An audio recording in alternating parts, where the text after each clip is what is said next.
Colony Papers in York, Pennsylvania specializes in industrial packaging and employs more than 40 workers. Fred Callahan hopes he'll continue that tradition and pass the business down to his own 2 children.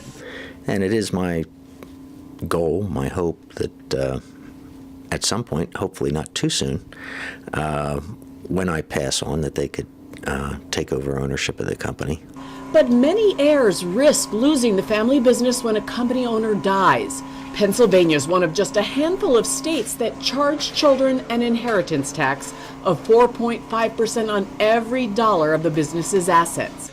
Siblings who inherit pay 12% tax. Representative Steve Bloom says this is not a good public policy when Pennsylvania desperately needs more jobs. The death tax kills the golden goose. When we tax these businesses at the death of a primary owner, it often either cripples or even shuts down that business. The problem is this: much of the money in small business is tied up in machinery, in paying employees every week, and in expansion. So for the heirs to come up with that money to pay the inheritance tax, they often have to sell off parts of the business or liquidate entirely.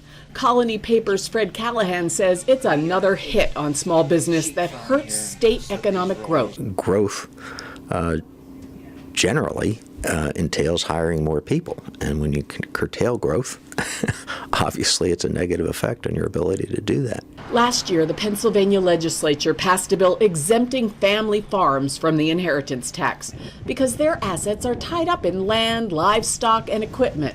Farms were being lost. And now Representative Bloom wants to exempt family businesses too, saying it's just the same problem. Right now we're driving businesses out of the state. I've worked with entrepreneurs who moved their businesses elsewhere so they could avoid the death tax to other states.